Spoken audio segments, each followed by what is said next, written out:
Get the keys to the kingdom.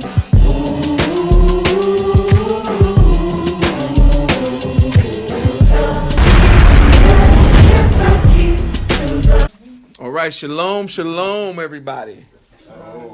Shalom, shalom. All right, we're going to finish something tonight that I started a few weeks ago. And actually, my wife Hulda actually came to me and said, you know, it's very interesting that you start these Bible studies and you have people kind of waiting for the conclusion, and sometimes you go into other studies and then you don't come back. And so I began a study in Ephesians a few weeks ago, if you remember, where I told you I was trying to lead to one major theme of what it means to be a believer or a follower of the HaMashiac. What does that actually mean? Because what I was doing or was attempting to do is to use the scriptures to show what it means, what Rabbi Shaul or More Shaul Paul was teaching us concerning salvation when he said, "For by grace are you saved through faith." So we had to break down the word grace, and we did that on previous lessons, so I'm not going to do it tonight. But basically we come to realize that there is no such thing as grace without law. As a matter of fact, Yah's laws to us, the fact that he gave us his laws is an expression of his grace toward us. Okay, because he could have left us lawless. You know, he could have left us to fend for ourselves, to try to figure out what's right and wrong. And you all know the tragedy of a society when every man does what's right in his own eyes. So grace cannot mean the removal of law. Grace has to mean the receiving of Yah's laws that you can now put them into practice. Right. So therefore, it gives you the picture of a person who is destitute being invited into one's home. And that invitation into the home where they can get the provisions that they need is the action of grace. But knowing that you're coming into this person's home, in this case, our Heavenly Father's home, you know that he already has rules and regulations set up in his house. That you just can't come in the Father's house and break all of his rules, laws, and commandments and think everything's going to be okay. No, that's not how it works. The second thing we discovered in this passage, by the way, Ephesians chapter 2, verse 10. That's where we are tonight. Ephesians chapter 2, verse 10. Matter of fact, is that on the board? Oh, no. Let me put that up for you.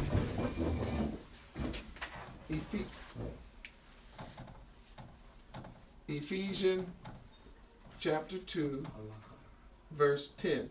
Now, we started already in, we started with verse 1, but we're at verse 10. So, Halakha. Right. We're going to get to that word in a moment. But good. That's excellent. Reading that Hebrew, man. That's it. That's the word we're going for. The word halakha. It means to walk, right? It means to walk. Excellent. So, Ephesians chapter 2, verse 10. All right. The second word that we learned is, it says, "For by grace you are saved through faith."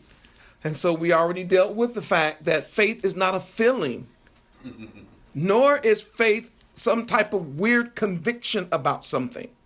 Just because you're convinced about something or convicted about something doesn't mean that you have faith. That's my faith. That's your faith. Faith is never, ever a stagnant word in the Hebrew mind. Abstract word. It's never abstract. It's never just sitting still. Faith is doing something. And I gave you a picture when I did that lesson of a peg of a tent that is holding the rope that is tied to the pole that's holding up the tent. So when you walk by, you see the peg in the ground tied to the rope that's holding up the tent. It may look to you like that peg is just sticking in the ground, But to that peg, I mean, the stress and the strain that's going on between that rope and the ground and that peg is incredible. And therefore, you got to make sure that you have a very strong anchor. And that's what faith, that's one of the pictures of faith. It means to be anchored or securely fastened to something. And in this case, faith has to be securely fastened to Yah's word. It's securely fastened. Once, if faith lets go of the word, then of course the whole thing falls apart. So therefore you are saved, enter into the tent, because there's faith, which is that part of Yah that is holding up everything. So to just say I have faith, but then not to follow Torah is, to the Hebrew, it's an oxymoron. In other words, to the Hebrew, it cancels out each other. You can't say I have faith and not follow Yah. So if you say you have faith, but you're not doing anything, it makes no sense to the biblical writers. And one of the most common of all the verses that tell us that is in the book of James, when he says, if you see a person, right, that's hungry and in need of clothing, and you walk by and say, hey, be full, be warm. He said, man, is that faith? No, when you're showing your faith towards that person is when you go find them some food or you get them some clothes. So faith is always accompanied with action. And that definitely goes against what's taught in the Christian church. In the Christian church, faith is not doing anything. They say, just let go and let God. Right? Where faith is just the opposite. Faith is like, no, hold on. Don't let go of nothing. Hold on with all your might and obey every single word he says. Right. That's why Abraham was justified, because he was obedient. I don't want to do that whole lesson all over again. But Abraham was not the faithful because he simply heard something and didn't do anything. But every time Yah spoke to him concerning something, you see Abraham moved on it. Right. And that's why Rabbi Shaul as well as James both talk about the fact that faith itself is going to always be tied to some action. Right. Can I give a precept on that? Go ahead. Okay, this is found in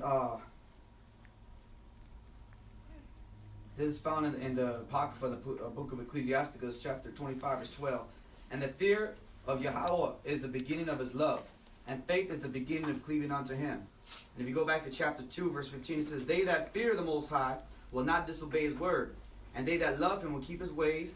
They that fear the Most High will seek that which is well-pleasing to him, which is grace, right? And they that love him shall be filled with the law. So, again, you've got the same picture. This idea of inactivity, just sitting around and expecting everything just to happen, is just not the biblical idea. The idea of faith, of course, I've already explained it. All right. So, and it says it's the gift of Yah. We've already dealt with that.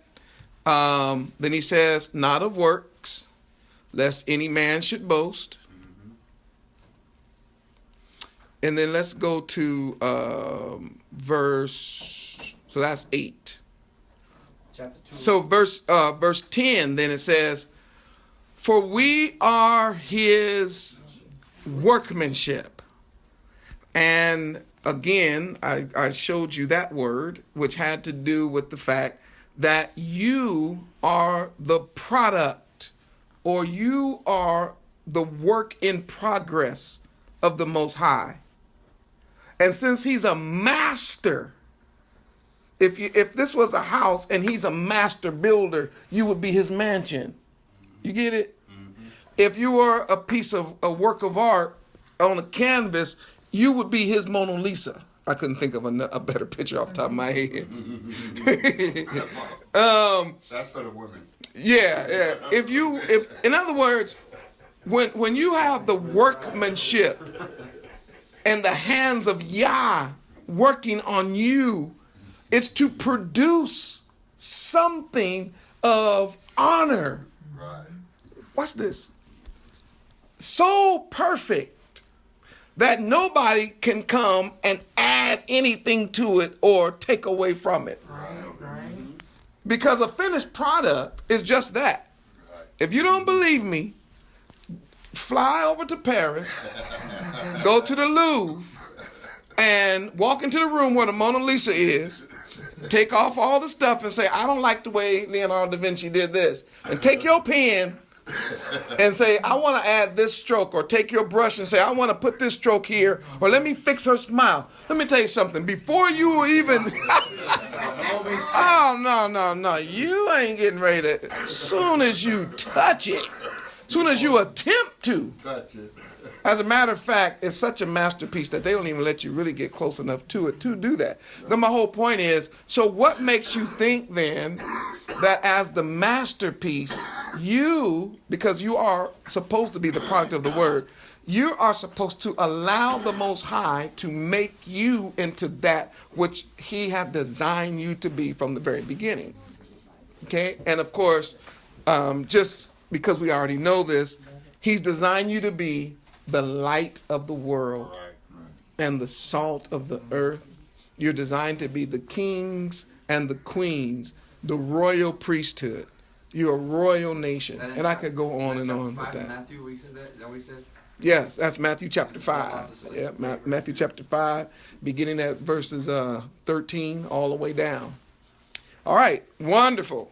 So it says, for we are his workmanship, created, now here's a key, in the HaMashiac Yahushua.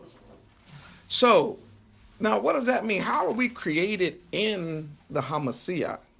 How did he create us in the HaMashiach? So the picture is this. The idea is this. Do you remember Adam? And when Adam got to planet Earth, or Yah made him out of the earth, how being the first man on the planet, he sinned.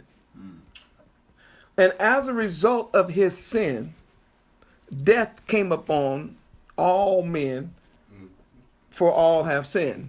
In other words, we were all in Adam, and as a result, by birth, then we were all made sinners.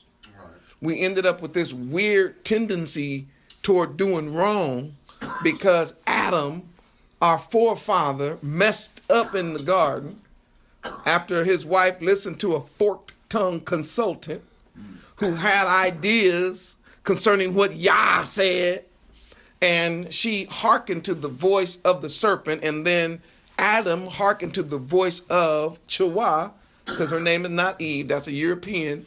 Another one of those European perversions that we find in our script. And as a result, we were all, while we were all in Adam, then therefore all of us have sinned. All right, so what Yah does is he creates the second Adam. And this is very important to understand, that when Yah made the HaMashiach, well, I shouldn't say made. Let me see how I can put this. When the HaMashiach was, because he was here from the beginning, when he was born or formed in the womb of Miriam, his mother, his purpose was to put back into place that which Hasatan had moved out of place. Right. He came to fix what Hasatan had broken. And so therefore, if he would be completely obedient to Yah, that Yah would grant him, oh, y'all passing them out? Yeah. I want one. Oh, he's coughing.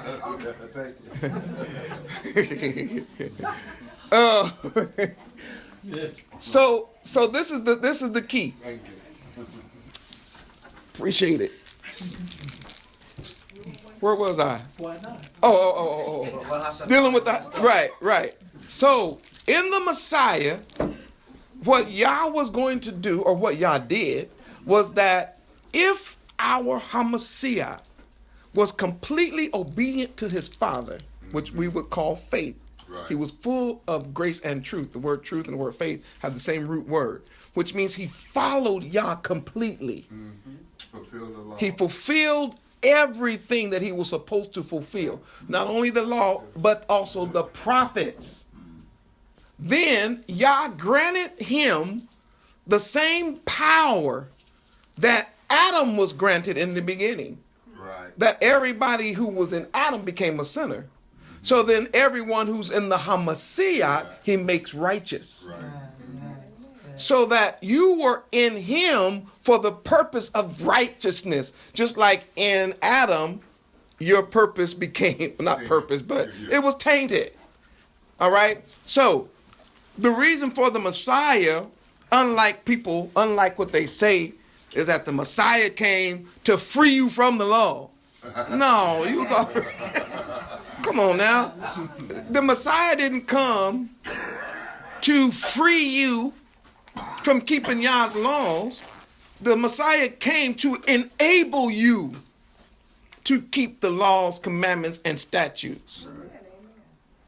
See the big difference? Yeshua didn't come to make you not like Yah.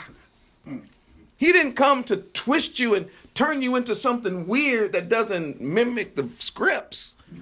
He came that you might be conformed into the image of his son. That's the point.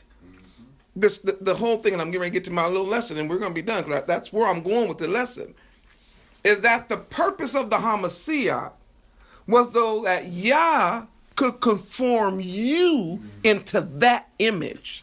Right. Powerful stuff. Why? What was the image of Yeshua? Yeshua came in the image of Yah.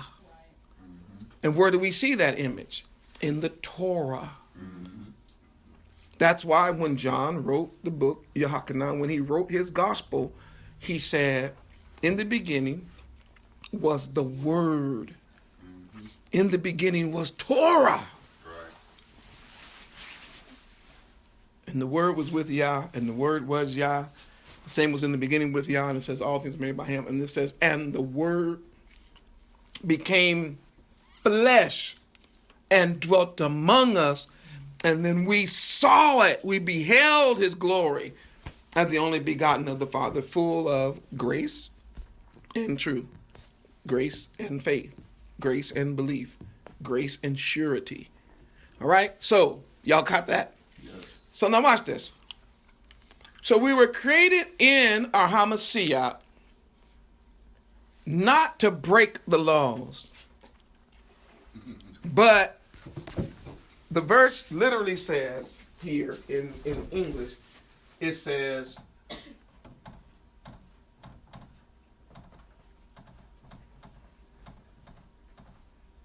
good works. Now, how can you do good works outside of the good word? If you're not keeping Torah, and Torah is good works, then how can you be created unto good works and at the same time get rid of everything Yah said? Some people say God. How can you say everything that he gave us in the Old Testament, let's push that to the side, but I'm still going to do good works? So then where do these good works come from? Please don't tell me they just come from whatever you think is good. Right. Whatever's good in your own eyes. Because your good, my good, may be two different goods. Right. How about this? Your great and my great may be two different greats. One of the reasons why President Trump is so unnerving for so many people, especially those of us who are Hebrew Israelite descent, is because every time he says let's make America great again. For us of Hebrew Israelite descent, we keep trying to figure out what time zone are you talking about? When was America ever great? Because, well, no, I'm not saying, that's not my point. That's not my point. Okay. I'm saying I need to know what year you're talking about, because there's a time in our history when what was great for you, oh, y'all in the room now, was hell for us. Slavery. See, great for you was when it might be during the years when the Hebrew Israelite could work all day long and have to get to the back of the bus. Jim Crow, under Jim Crow law. It could be great when we was scratching where it didn't itch and saying, yes, sir, yes, sir, yes, sir, and no, sir. It could have been a time when we was being lynched and raped. Yes. Y'all with me now? Yes. So was that the good old days when the Hebrew was your step and fetch it? No. Your black Sambo? When nigga jokes was just the jokes to tell all the time?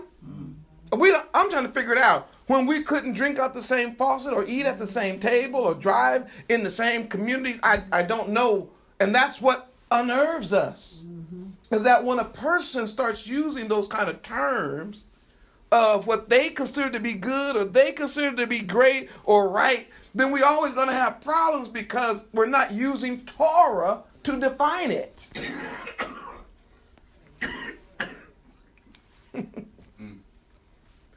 So, in this passage, we see something different. It says we're his workmanship created in him unto good works. All right. The good works in the Bible are spelled out for us in the first 5 books of the Bible. Right. That's right. Everything good and everything bad, everything that we should do and everything that we should not do is covered in those first 5 books. I was telling El Voice this not too long ago, who definitely is one of our the men teacher here at the Ark. I was telling him, I said, before Moses got to Sinai to receive the tablets, Abraham was already keeping the commandments That's right. That's right. He was. of the Most High. Read the book of Genesis. It literally says he kept my commandments. So before we got the tablets, we had commandments. Right. And I told El Voice, I said, El Voice, you know, I've been going through the Torah, like just reading it over and over again, right? The first 5 books. I said, man, something I'm starting to trip me out about Genesis up to receiving the actual tablets. I said, all of the 10 commandments Is right. have already been laid out in the manuscript in Genesis before we even get to the mount. That's right. That's deep. That's right. Thou shalt have no other Yah before me. Right. That's Genesis. Right? Remember when the earth was all crazy and Noah showed up on scene?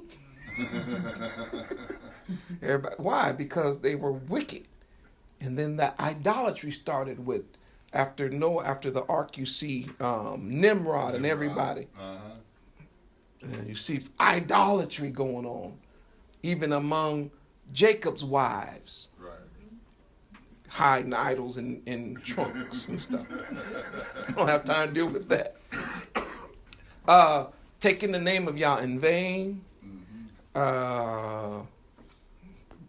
Like I say, the idols. Right. The Shabbat was already in place. Chapter 1. That's chapter, right, there you go, that's chapter 1. The Shabbat was already in place, chapter 1 and chapter 2. Honoring your parents Right. was already in the scripts. Remember, they honored Abraham. Right. Abraham honored his wife Sarah, and the 2 boys came and were there for her death, and then they were also there for the death of Abraham. And then when Isaac died, you saw Jacob and Esau showing up and honoring their parents. You see how Right. those are, I'm telling you, thou shalt not kill, And when thou shalt not commit adultery, thou shalt not steal, thou shalt not covet, thou shalt not bear false witness. All of those things were already laid out in script before we got the 10 Commandments on tablet form. That's right. Why is that so important? They're all being broken already. Right. What we're seeing is what was good and bad. That's my whole point. We know by reading the scriptures what's good and what's bad from Yah's point of view. Right. Only point of view that counts. True. True. And so when we finally get the Torah, when we get the laws written on stone, what we get is a more detailed account. So now we know that if we see our brothers in the text, I'm going to use something real simple. If you see your brother's ox, which at that time was like the tool that was used to do the plowing that provided for his family. So if you see your brother's ox wandering down the street, you can't just let that ox go, man. Right. That's your brother's ox. You can't be like, oh, well, that's his ox. No, y'all set it up to where a good work is what? Go get the ox. Call your brother. Say, man, I got your ox. You don't charge him nothing for that. Mm-hmm. Because it might be your ox down the street the next day. Right. What happens if your brother's ox fall in a ditch? I'm just going to use the ox. That's a plowing tool. What if it falls in a hole? Are you supposed to just walk by and say, oh, man, oh, well, he's out of luck this year. No plowing for him. They're going to be starving. No. He said, that's your brother. Come on now. And there's so many things like that we know what is then good and what is not good. You can't have that without Torah unless you're going to then create good and evil in your own mind. All right. Now, then it says in verse 10, which Yah hath before ordained. There's the verse. That's the line I've been trying to get to all night. Before ordained. Simply means this. That good works was not something that Paul was making up for New Testament believers. Let me say that again. Good works was not something that Paul was now writing for New Testament believers. In other words, the good works for those Old Testament people were this stuff, but the good works for the New Testament is going to be this. No, man, you don't have that. He says the good works have been preordained, before ordained. Right. The word is chosen and set apart. So there's already been good works set apart for the believer to walk in. We don't make it up as we go. So if eating swine and eating bottom feeders and roaches and rats was not good, as it was not a good work in the Old Testament it's not good today. And if worshiping the devil was not good in the Old Testament, then worshiping the devil is not good in the New Testament. Y'all get that? Right.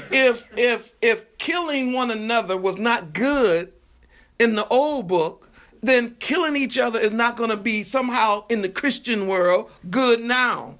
He said good was before ordained. So this idea that now that we're in the New Testament, we ain't got to keep the law is stupid.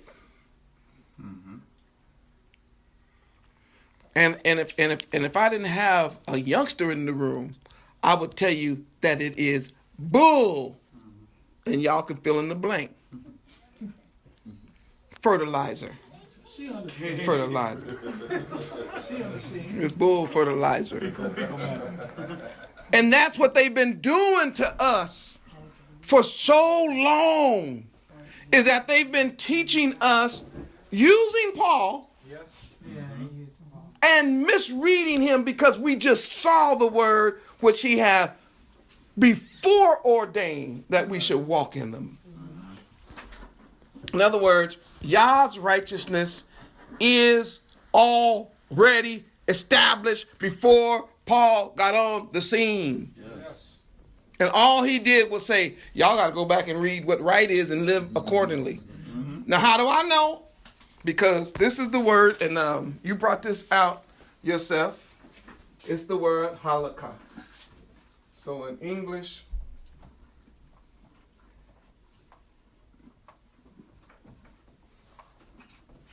halakha, or maybe you can just put a K right here, and it'll be halakha. And it's the word walk.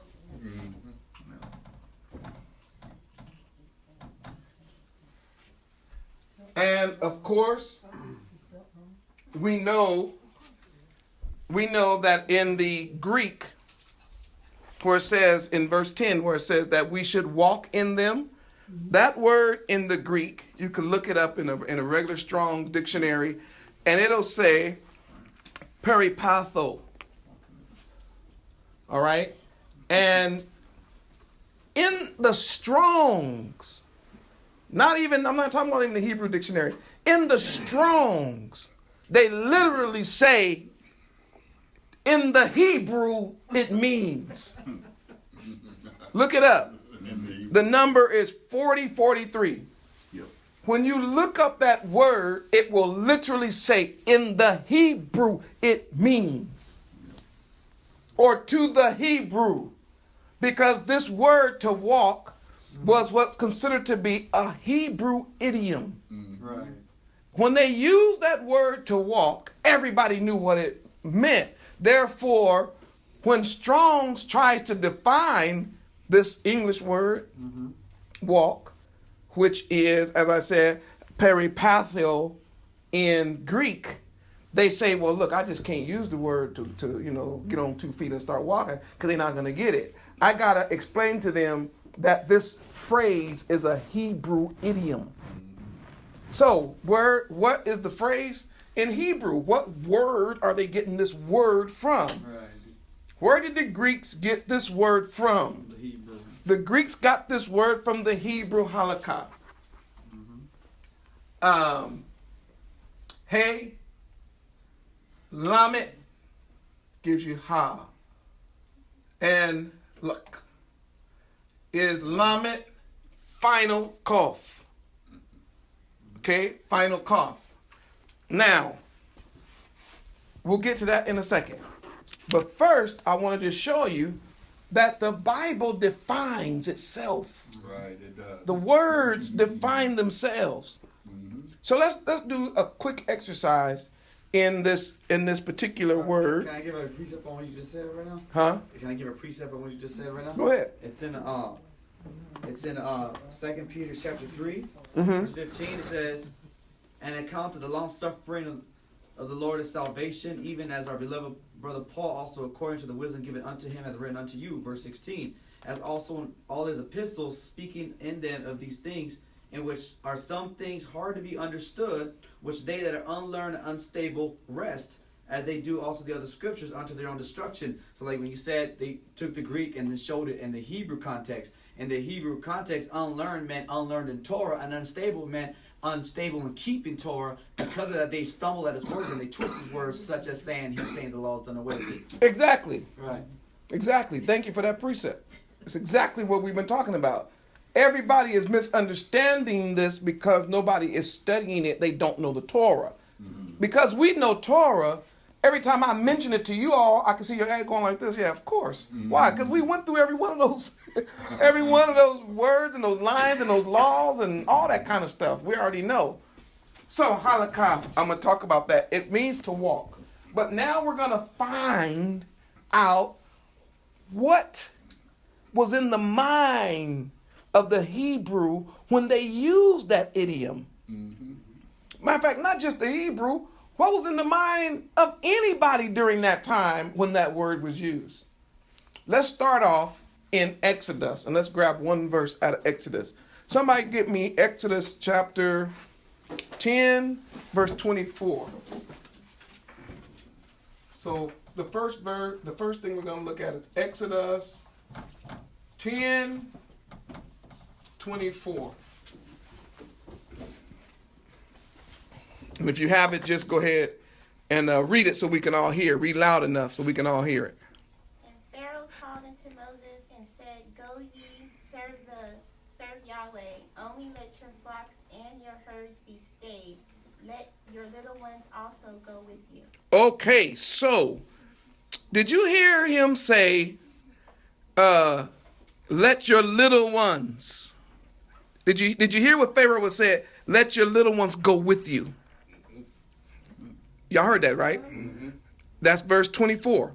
Yes. Only let your, oh wait, I'm going to read it again. I'm going to make sure we get it. Only let your little ones go with you. You see that phrase? It is the same word halakha. Now, when it said, let your little ones go with you, what do you think was in the mind of Pharaoh? Let your little ones do what? Walk. Walk. But how? In front of you, behind you, on the side? How? With you. Together. Right together. Can be walking together. Watch this. Let your little ones follow you wherever you go. Mm-hmm. It's the word halakha. That's the word they use. Not just The idea is a child who follows his parents. That's the picture.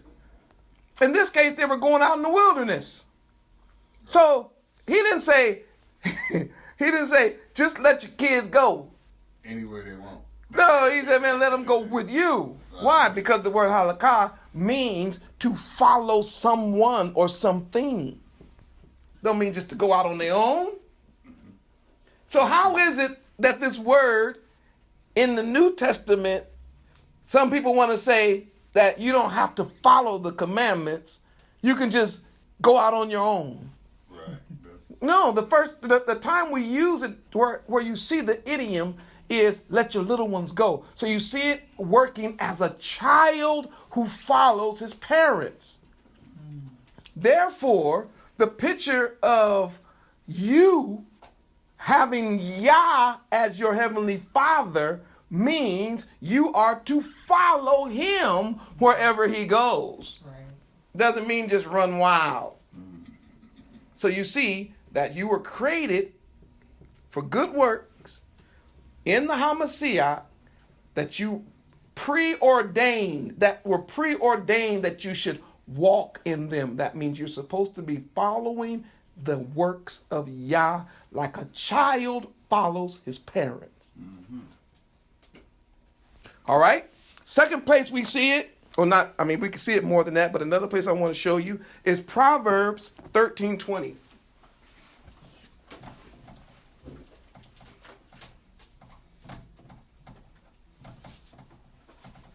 Proverbs 13:20.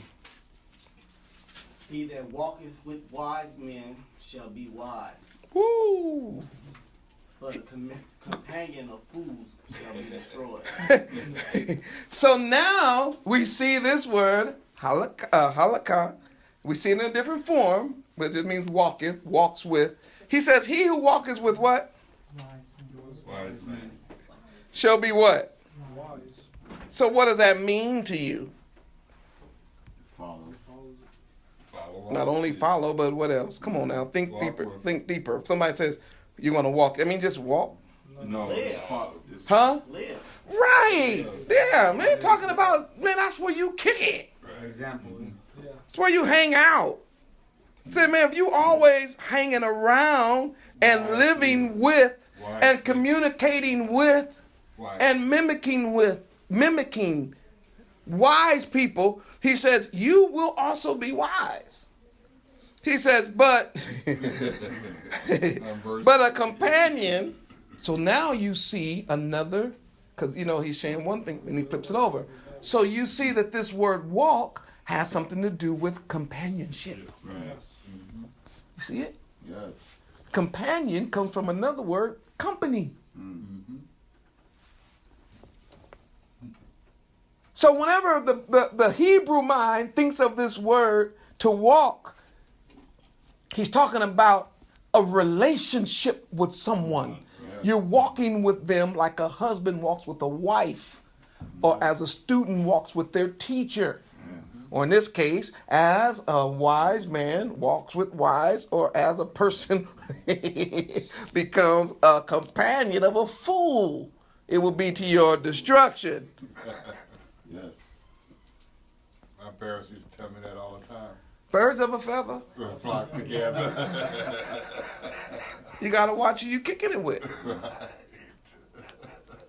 Ain't no way in the world you're going to be wise hanging around with people who stupid.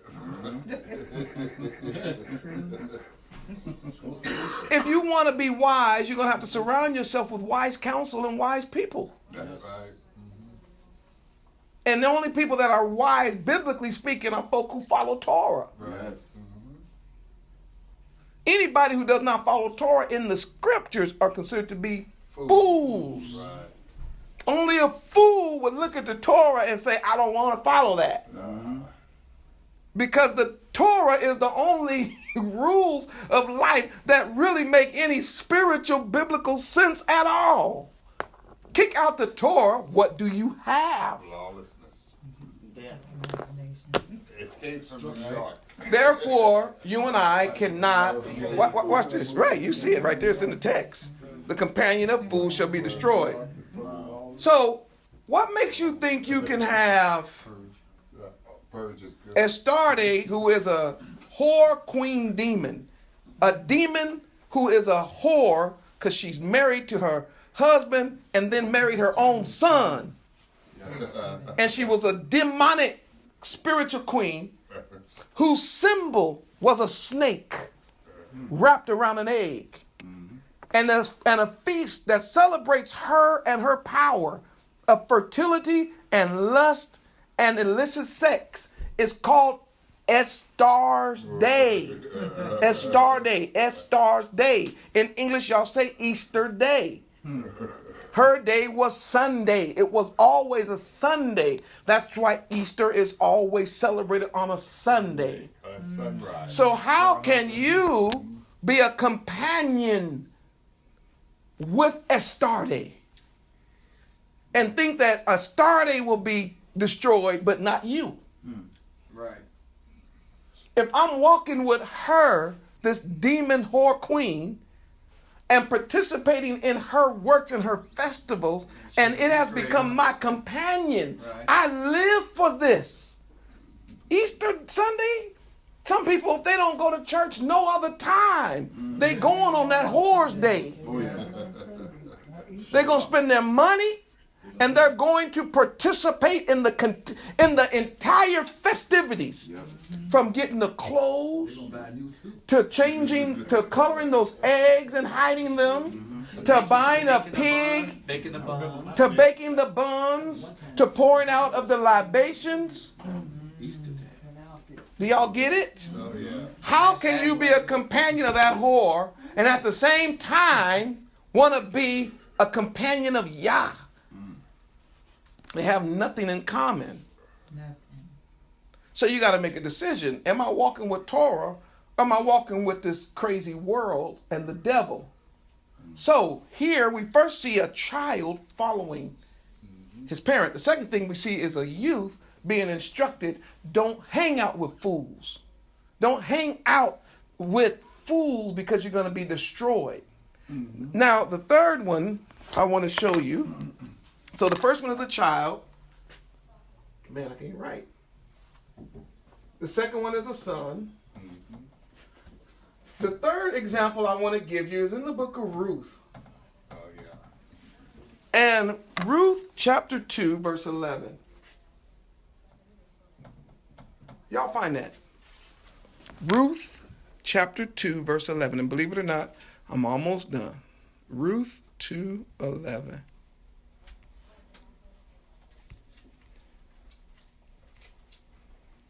First of all, it's an incredible passage. This is an incredible story, by the way. But My favorite. can somebody read that for me? And Boaz answering said unto her, It hath fully been shewed to me all that thou hast done unto thy mother-in-law, since the death of thy husband, and how thou hast left thy father and thy mother, and the land of thy nativity, and art come unto a people which thou knewest not heretofore.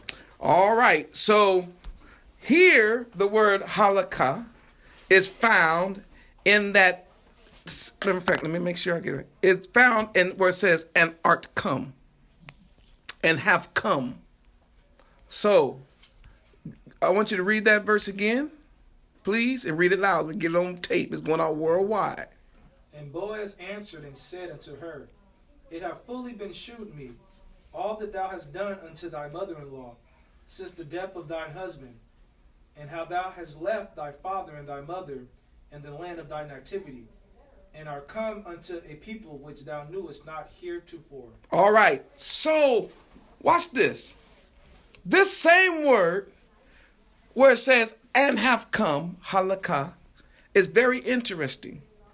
Because here we're talking about a woman who has forsaken her old companion, her old culture, the Moabite people, and have fully taken on the Hebrew life. Watch this. So much so that the king said, I already know how you are. Your reputation has preceded you. How you have treated your mother-in-law. Right. He was like, here it is. Your walk. Your life. Man, you left your hometown. You committed to an old lady that you know can't have no more kids. And you were willing to serve her and die with her and her people. You were willing to give up everything you had to be a part of what she was, a Hebrew Israelite. He says, and I've seen it in you. And I would keep going with the story, but he was like, I'm about to marry you too.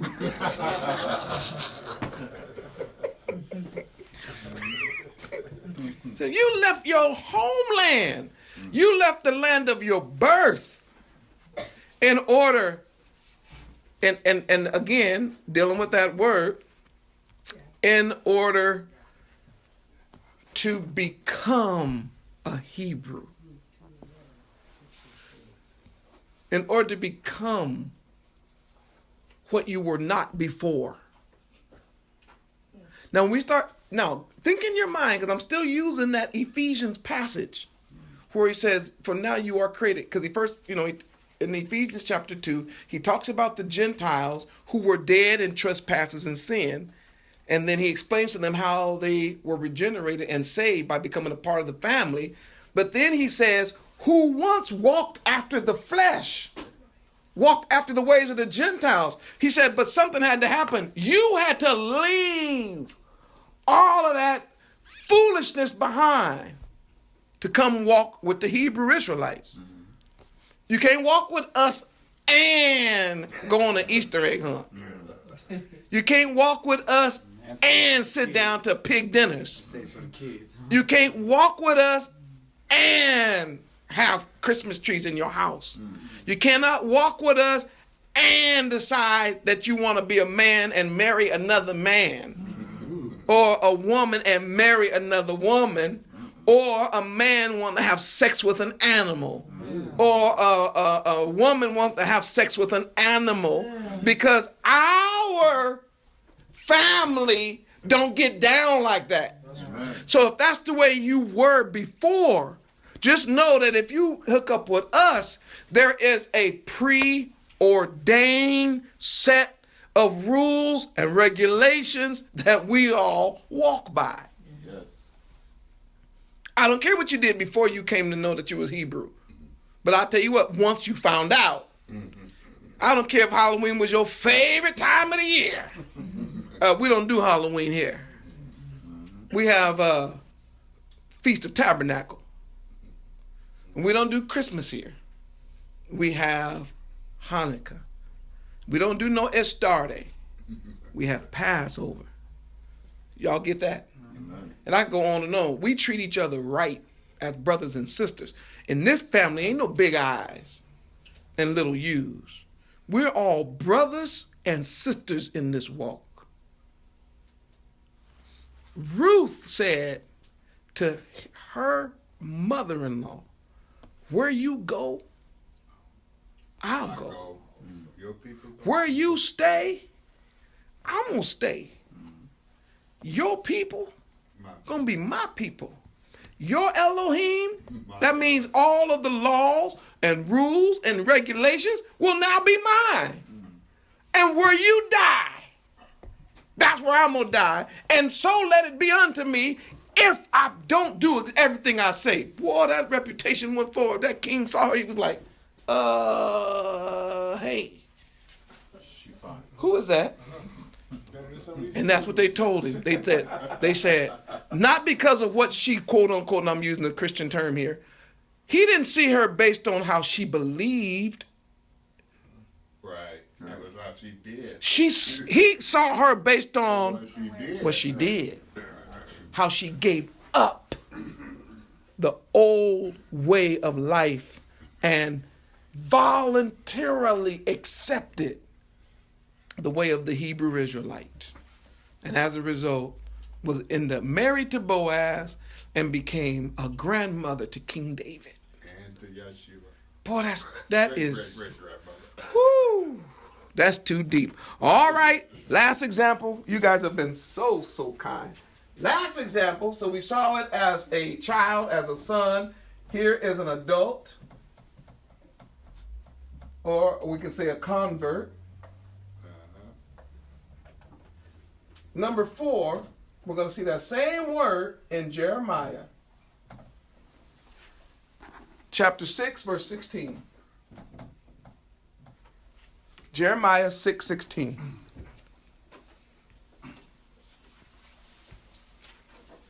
Daniel's usually first.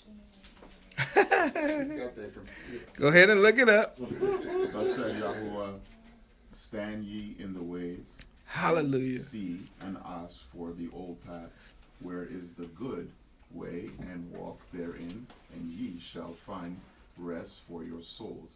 But they said, we will not walk therein. Jeremiah said, do what? Come on, y'all, talk back. What did Jeremiah tell him to do?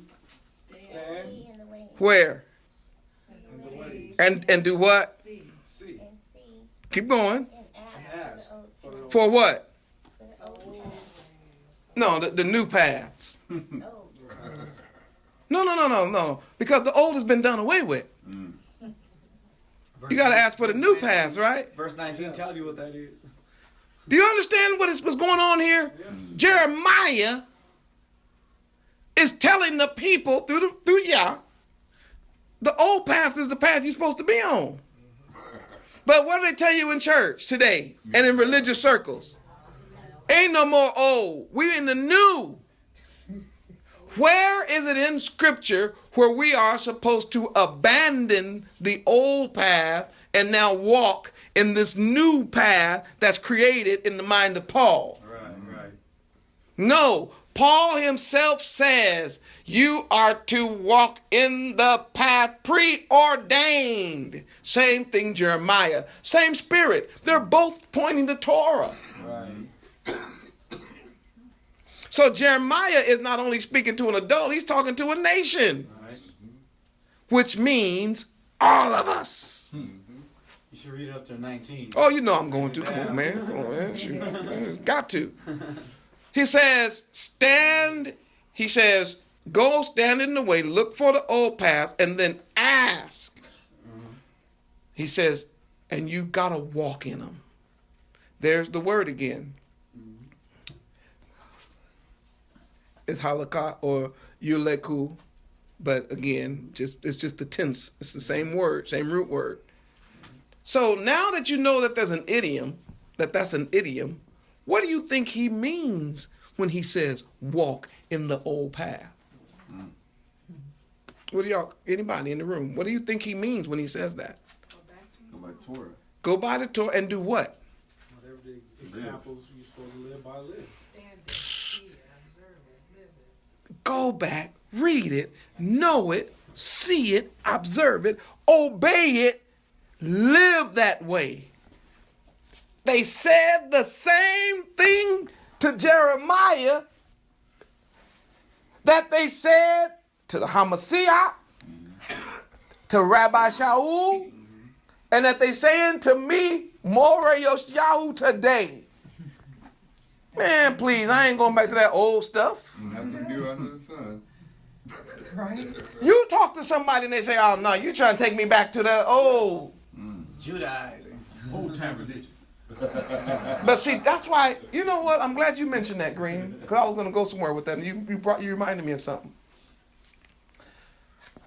This idea of not following the old path amongst Hebrew Israelites is really a relatively new concept. I'm starting to understand that more and more. See, when I was a child, which is a while ago, and when Leotis was a child, which was when Fidel was a pup, nobody would ever say the Old Testament is done away with. No, not when I was a kid. What, 100 years ago? No. 80 years ago? Try to tell one of them old mothers, that Old Testament, you need to tear that out your Bible. You need to burn that Old Testament. They'd be like, because before they knew they was Hebrew, they didn't know they was Hebrew. They'd be there and say, you little nigga, you done lost your mind. That's what they would have said back in the day. Now we know we Hebrew, so they might say, you little Hebrew, you done lost your mind.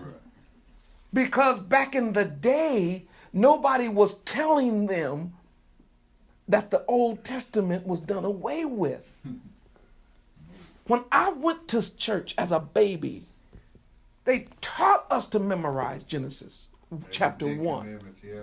We had to memorize the 10 Commandments. We had to memorize the day of creation. We had to memorize Gideon and the army. We had to memorize the Hebrew boys. We had to memorize David and Goliath. We had to memorize Ruth and Boaz. We had to memorize. Now they publish in only New Testament. Do y'all understand what I'm trying to really get to you? Without the Right. Old Testament. We spent probably more time learning those stories than we actually did the letters of Paul. Now, I'm not saying one or the other. My point is this. It's like this weird new thing coming out now where people don't want nothing to do with the Old Testament. It's the last days.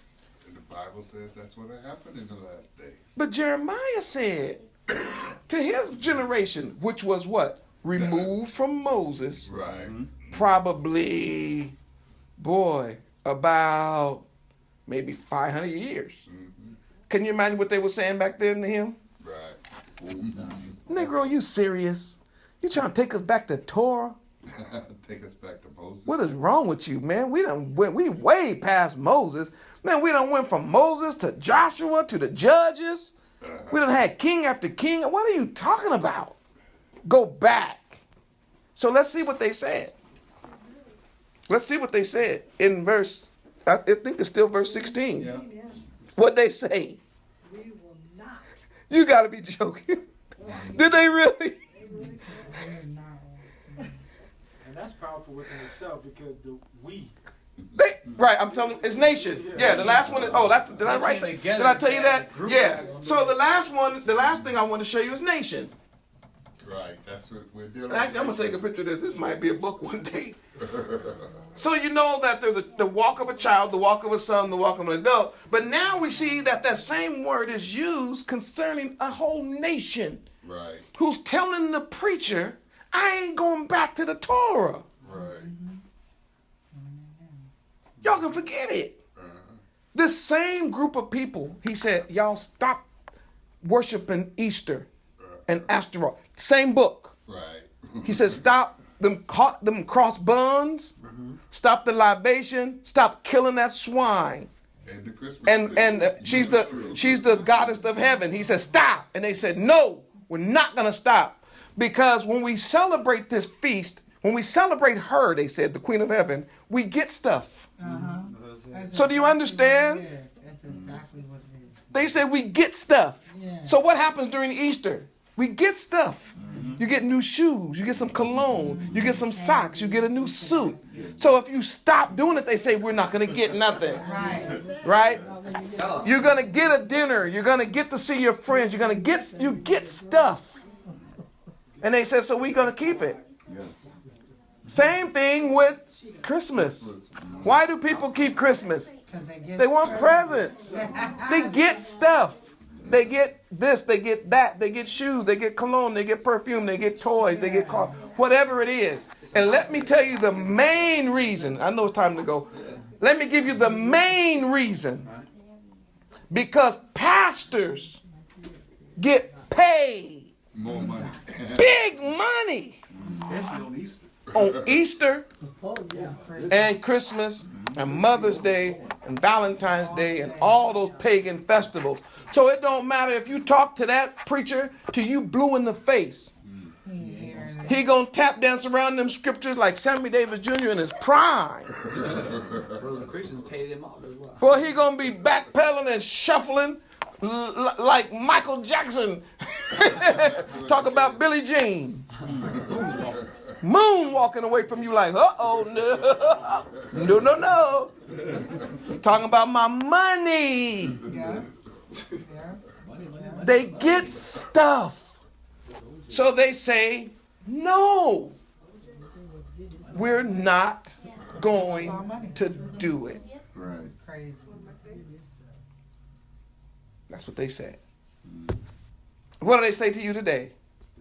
When you talk to them today, what do they say? They say, no, we're going to keep doing what we're doing. Yeah. I was told it was in the Bible. It says you can have Easter and I'm trying to tell y'all, we're dealing with wickedness on a high level. All right, let me, Damien, can you take a picture of this? I need to erase it. I don't want to forget it.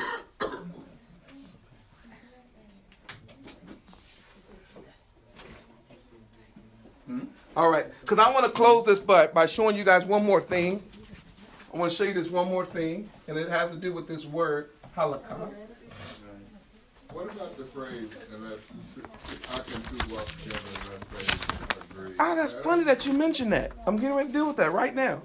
Oh, Okay. ESP, Okay, this letter, remember that the hay represents what? Y'all got it, your bulletins? behold. Behold, Mm-hmm. or to see. I learned it. I see. This is my year to learn this. You see that? Or what else? Is there anything else? Yeah. Behold. Huh? And it does. The. Lobo, yeah. All right, excellent. Lamed. Oh, lo, behold.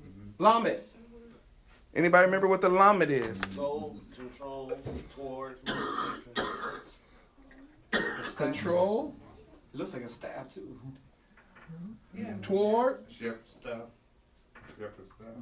what else? Go, control, toward. Is that all? This is like the staff, though. Okay, that's fine. That's enough. And the kaf. Wait. Come on, Go y'all. for cough. Kaf. The K-A-F. It's the palm of There you go. Palm of hand. To open. And yes. Uh-huh. Palm of hand. That's cool. See, that's why when he said it, I was like, I don't have my glasses on. Okay. No, beautiful. No, wonderful. oh yeah, he's right. Staff is the Staff. Yes, there you go. That's under the Lamed. Okay, so you see here you have a kaf. The word to walk, obviously, to see, to behold, the control toward staff, control, and then the kaf is where I want to focus on just for a second. The idea of the kaf being the palm of hand is what? You have it? You read it. What else does it say? Palm of hand to open. Uh-huh. What else? That's it? Yeah, that's it. It's good. All right. So to open, and I want you to see something here. because that word to open has to do with to open the hand.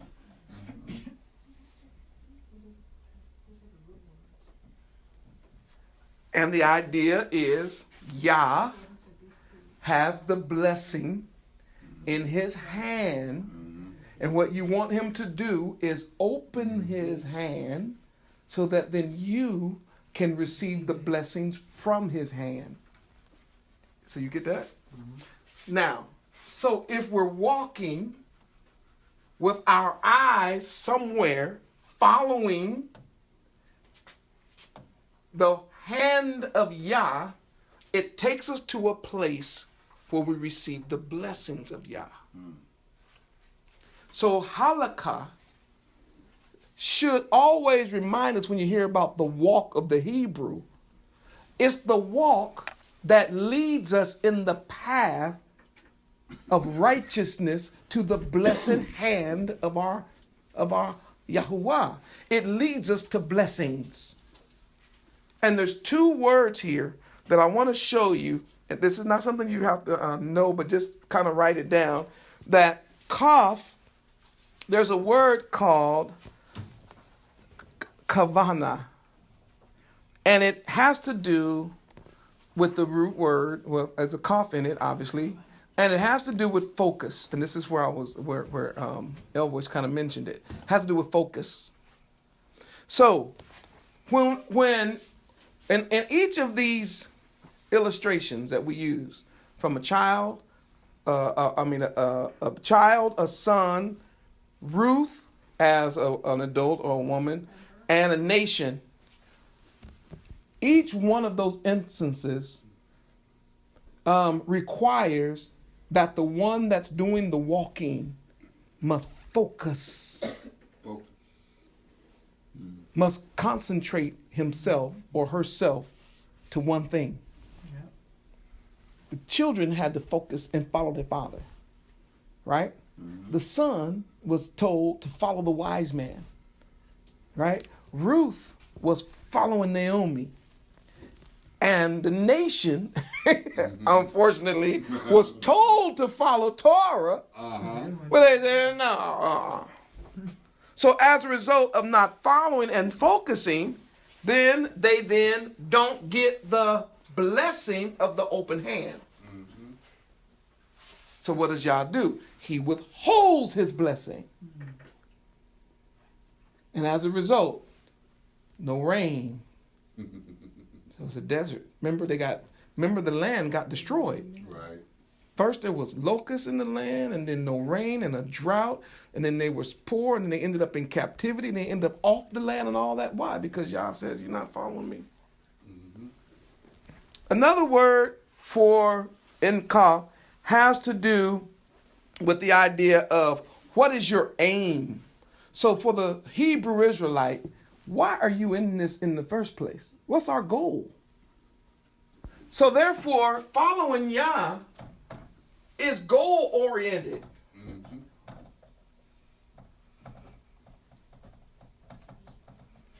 It's goal-oriented. In other words, we ain't just walking. Where are we going? Now, if we're all going in the same direction, the same place, then how can two people be traveling in two different directions, ending up in the two different places, walking together? Right. Halakha.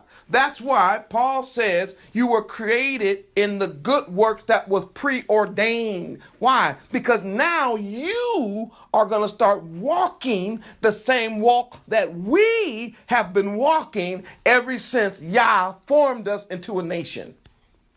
All right. Because we got a goal in mind. We have an aim. We're not just here. While we're here, we're going to be the light of the world and the salt of the earth. But we are traveling. And that's why I was saying about this, about the older people earlier. I'm starting to have more compassion on them based on the insights they had about Scripture. They had a song, a literal song that they sung in the service. Give me or give us that old time religion. Which one? The one that was good enough for our foreparents. I want the one that had protected the Hebrew children while they were in the fiery furnace. He said it was good for the Hebrew children. That's deep, ain't it? What did the Hebrew children have that protected them in that furnace? Yeah. Right, but they had Torah. They had Torah. Do you remember? They tried to make them eat the swine and other things like that. They said, no, we ain't doing that. Right. And then they tried to make them bow down to an idol. Remember that? They're like, man, we ain't bowing down to you. So we're going to, what was that about? It was about violating Torah. They're like, we're not doing it. Right. So the old folk used to say, listen, whatever they had, that's what I want. Mm-hmm. Then they said it was good for old man Daniel. Right. What was Daniel doing? I was praying toward Jerusalem. Praying toward Jerusalem. Where did he get that from? He got that from the Torah. Yes. Then watch this. They saw no distinction. When they got to the new book, they said it was good for Paul and Silas. That means the same religion that the Hebrew boys had, that Daniel had, Paul and Silas had it. What was the difference? It wasn't no difference. It was all the old time religion. Amen. The path that they were walking was the path that our folks were trying to tell us to stay on, but then we got off that path. Yep. Now, I'm not saying old folk, I'm talking about way back. I ain't talking about like just your grandmama now. I'm talking about way back. All right. Second thing they used to say was, this, ooh, I felt something. I got to shut this down.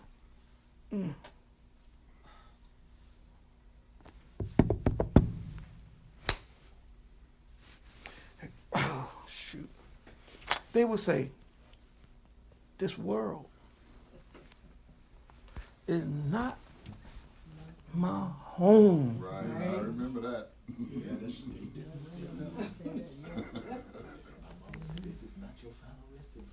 What in the world are we doing? Trying to get comfortable in a world that's not your home. In other words, we don't walk like them. We don't act like them. We get talked about and laughed at and treated crazy because we keep the Torah, but this world ain't our home. They said, I'm just passing by. My hope and my treasure are laid on high. They said, my friends and loved ones gone on before. I can't feel at home in this world anymore. Halakha.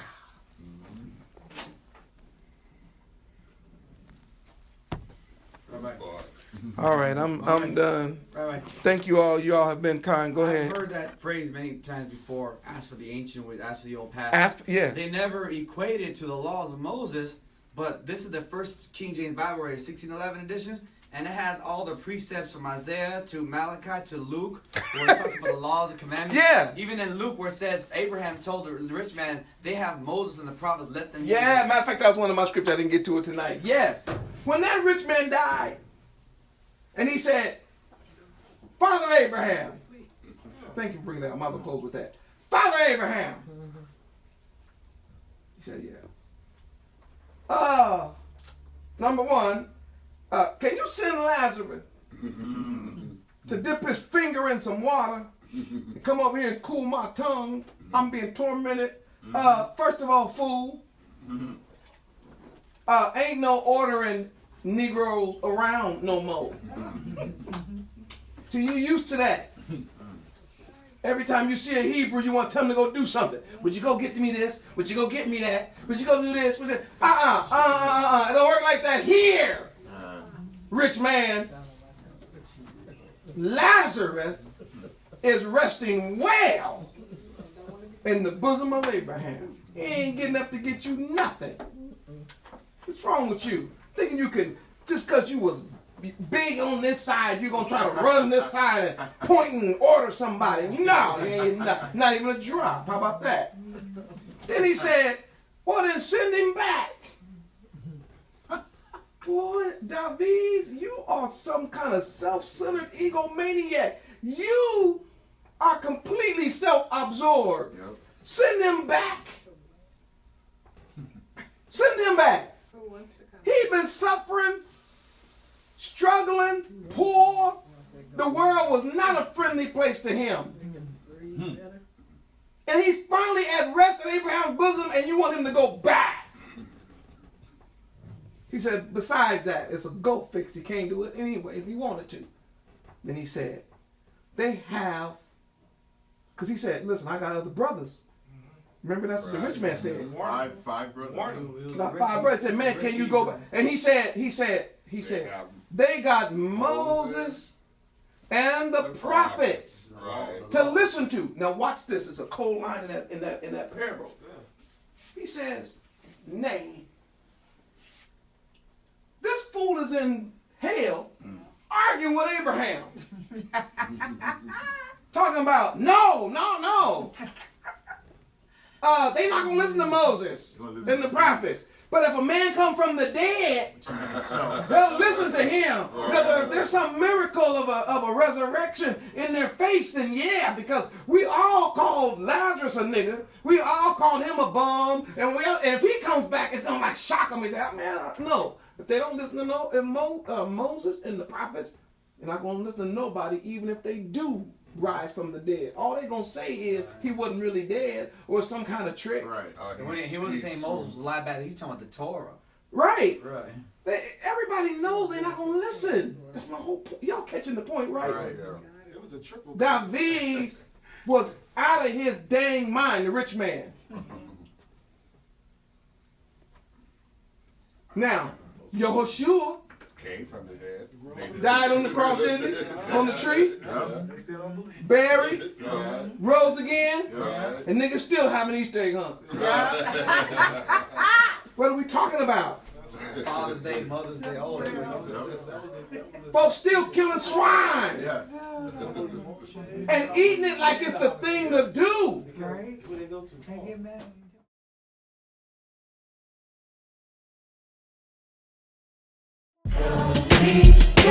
Get